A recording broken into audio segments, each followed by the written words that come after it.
Unang Juan Kapitulo 4.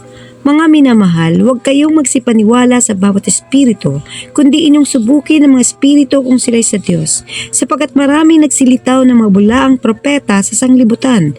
Dito'y nakikilala ninyo ang espiritu ng Diyos. Ang bawat espiritong nagpapahayag na si Jesucristo ay naparitong nasa laman ay sa Diyos, at ang bawat espiritong hindi pinahayag si Jesus ay hindi sa Diyos.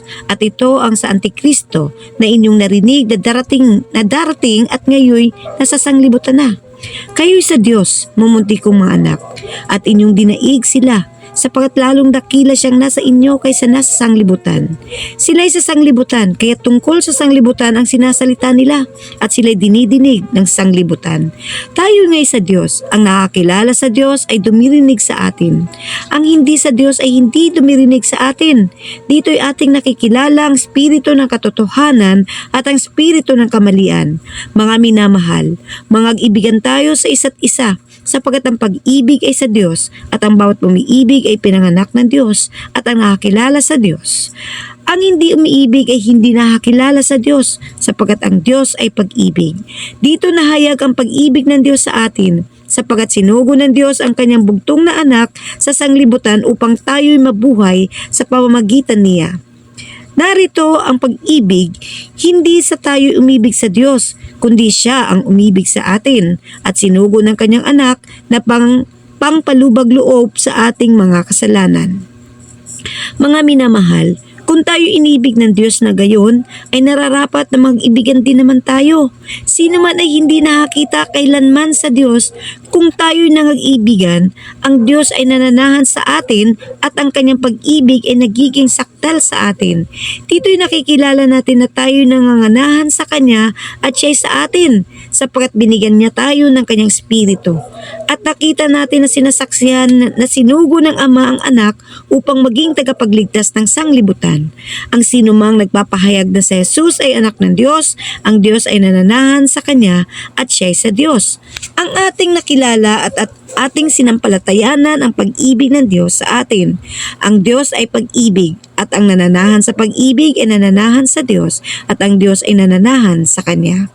Dito'y naging sakdal ang pag-ibig sa atin upang tayo magkaroon ng pagkakatiwala sa araw ng paghuhukom, sapagkat kung ano siya ay gayon din naman tayo sa sanglibutang ito. Walang takot sa pag-ibig, kundi ang sakdal na pag-ibig ay nagpapalayas ng takot, sapagkat ang takot ay may kaparusahan at ang natatakot ay hindi pa pinasasakdal sa pag-ibig. Tayo nagsisiibig sapagkat siya ay unang umibig sa atin.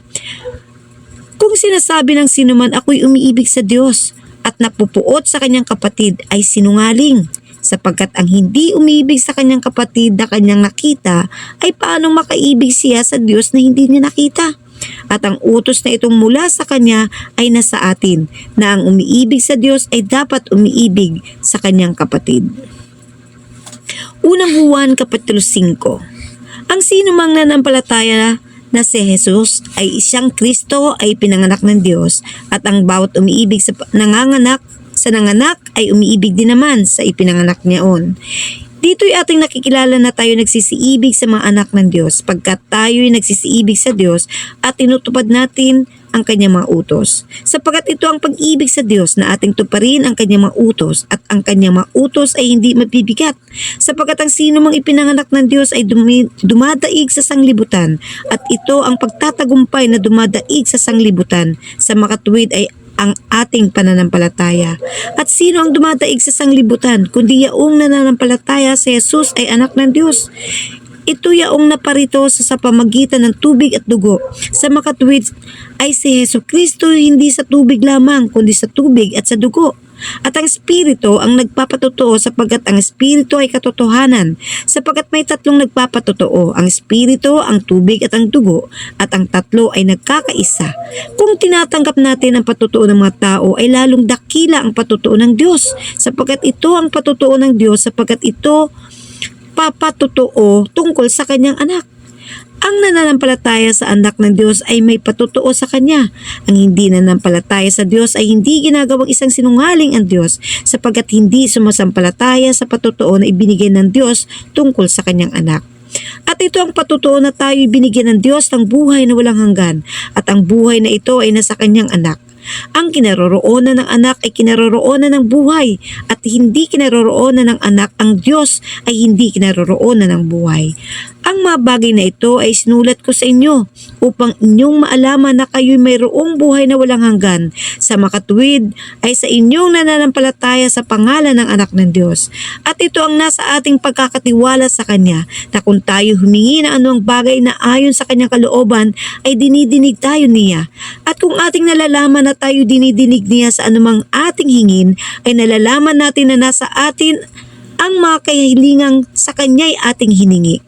Kung makita ng sinuman na ang kanyang kapatid ay hindi nagkakasala ng kasalanang hindi kamamatay, ay idalangin siya at bibigyan siya ng Diyos ng buhay na ukol sa mga nagkakasala ng hindi ikamamatay.